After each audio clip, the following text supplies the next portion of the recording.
يمكن يعاد اكتشافها اسمها البتاع. انت كتبتها يمكن من 30 سنة. صحيفة الحياة اللندنية، صحيفة الحياة نشرت مقاطع منها منذ عدة أيام فقط، يعني في موضوع عن معنى كلمة البتاع في اللهجة العامية المصرية. فيعني دي عبقرية العامية المصرية. انا مش هسألك طبعا يعني المعنى اللي هو بطن الشاعر، بس ايه يعني قارن ايه يعني هل في علاقة بين البتاع في السبعينات لما كتبت القصيدة البتاع بتاع دلوقتي هل البتاع بتاع دلوقتي يا استاذ احمد يشبه البتاع بتاع زمان؟ لا ده بتاعتيه ثانية دي. ده كل بتاع بينتمي لعصره. طيب يعني عصر الأقزام. طيب يعني شوف انت مين اللي قاعد مسرح طه حسين طبعا، وشوف اللي قاعد مسرح محمد حسين هيكل باشا بتاع اللي كاتب زينب وحياة محمد. شوف مين اللي قاعد، هقول لك شوف مين قاعد مطرح. ده حاجة هم. ما انت عارف يا استاذ نجم دول انصاف اشباه رجال.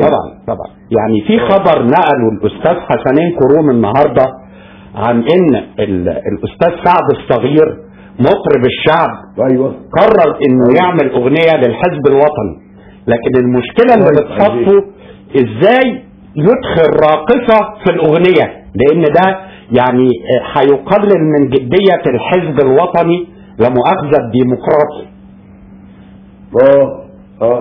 هقول لحضرتك حاجة.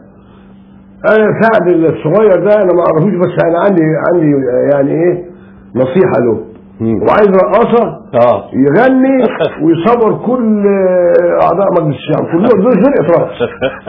طيب يعني طبعا نحن نحترم مجلس الشعب يا عم احمد ارجوك، يعني نحن نحترم مجلس الشعب وكل انا ما بحترموش يعني. طيب يعني معلش خلينا نرجع. يعني انت طبعا يعني انتقدت الرئيس مبارك في اكثر من مرة. يعني انا عايز افكرك انت معوق. طب هو حوق ويا ريته بيحوق والله.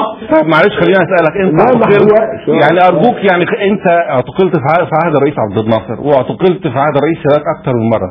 الرئيس مبارك بالذات يعني استقبلك في بدايه عهده وقال لك ان مصر تحتاج. مش صحيح. لا انت قلت استقبلك، انت قلت كده. هقول لك بس واستقبلك واحنا محتاجين معارضين زي مصر محتاجه المعارضه زي التأييد دي. فيعني مش لازم تحفظ الرئيس مبارك اول ما جه، اسمعني بس.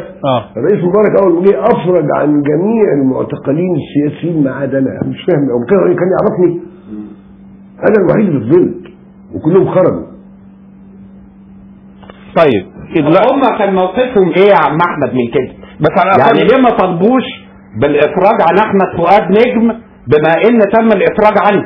كان فين هيكل ما حدش عمل لك الحكايه. طيب عموما يعني لقوا انهم يحطوا ايديهم في ايدين السلطه الجديده، وكل واحد كان منشن على موقعه برضه اللي كان فيه، اللي ماسك الاهرام واللي ماسك المسرح واللي ماسك، ما دي اصلها طيب يا عم على الاقل هو ما اعتقلكش. انت كنت معتقل بالفعل من ايام الرئيس السادات وخرجت من المعتقل ولم يعتقل. يعني العهد الوحيد هو ما اعتقلنيش دلوقتي. هو الوحيد اللي ما اعتقلش. ايوه هو معتقل الشعب المصري كله. طيب مصر الان تحولت الى معتقل. طب يا عم احمد عايز اسالك المعتقلات فيها شباب جامعات بقاله 15 سنه. معتقلات حسني مبارك فيها شباب الجامعات بقاله 15 سنه ما حدش قاعد معاه. يا راجل عايز اقول لنا الاونطه تاني. طيب يا عم احمد، انت كنت دائما يعني من اشد المدافعين عن الرياده الثقافيه المصريه ورياده مصر في المنطقه. يعني اولا يعني هل في لسه شيء يعني اسمه رياده مصريه شايف السعوديه؟ طبعا كان في تقرير منشور يعني في الصحف من كام يوم انه السعوديه تاخذ مكان مصر، وانه الملك عبد الله هيكون عبد الله هيكون عبد الناصر ولكن بدون اشتراكيه. سعوديه ايه وبطيخ ايه؟ مصر يا مصر اول دوله في التاريخ. مصر طه حسين ومصر اخناتون ومصر طلعت حرب ومصر طه حسين ومصر ده كان في الماضي. الكلام ده كان زمان. راجع ام كلثوم. بس ده الماضي. انا بسألك عن الحاضر دلوقتي. الحاضر ده مش مصر يا ابني. يعني تقريبا لا دي مصر ولا دول المصريين. طب فين الرياده المصريه؟ فين؟ اعطيني دليل على ان في اسمه شيء في اجازه شويه، واخده اجازه في راس البر وجاي وهترجع. ما بتحصل الحكايه دي في تاريخ مصر كتير، بتجيب وتيجي. انت عارف الراجل اللي اسمه هيرودوت؟ ايوه اللي هم ناقلين عنه العباره الخايبه دي، مصر هبه النيل. لا إيه؟ طب ما هي الحبشه عليها نيل، والسودان نيل، واوغندا. لا، ما هو له بقى تعريف بدور مصر الحضاري. اقراه تلاقيه بيقول الاتي: انها شمعة مستقرة في قاع النهر، كلما اظلم العالم تطفو على السطح. هو ده دورها. طب يا عم احمد، العالم هيظلم واحنا جايين. انت زرت بيروت سنة 67 وكنت هتتجوز من هناك، صح؟ تصدق؟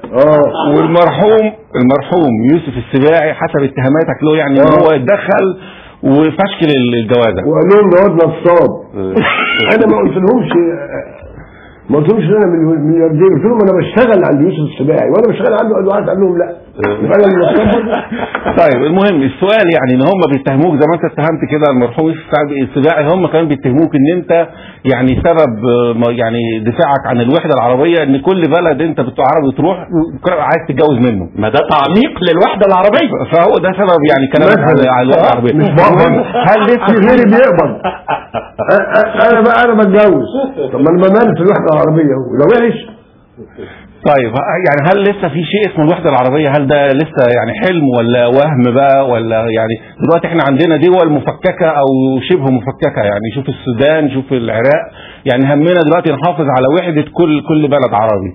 فيعني مش الكلام ده دلوقتي عن الوحده العربيه يعني توهان ووهم دلوقتي. طب شوف اللي بيحصل في العراق، وبعدين عايزين يكرروه في لبنان، وبعدين الاخر يأذوا مصر. مش هيحصل في مصر الكلام اللي في دماغهم. احنا ما عندناش قبطي ومسلم في مصر. انا اعز اصدقائي ابو مايكل ده 30 سنه احنا جيران بناكل في طبق واحد. ما ينفعش ازعل ابو مايكل لان ابنوب ابنه صاحب زينب بنتي طلعوا دين امي الاثنين. ما اقدرش. ما عندناش الكلام. مش هتنفع في مصر، وان شاء الله مش هتنفع في لبنان برضه. طيب بس يعني السؤال هو هل الوحدة العربية دي شيء يعني فعلا لسه ممكن يحصل بعد كل اللي احنا فيه ده؟ يا سلام. امال ايه؟ ازاي يعني؟ مش حصل تتار قبل كده وحصل مغول قبل كده وفضلت الثقافة العربية موجودة. بس العرب عمرهم ما اتحدوا يا عم احمد، عمره ما كان في شيء اسمه وحدة عربية في التاريخ قبل كده، والواقع يعني اكبر دليل على ان ده بقى شيء يعني نعملها يا سيدي. مش موجودة نعملها احنا. مش احنا في عصر التكنولوجيا؟ لا في امريكا هيعملوا بني ادم اهو.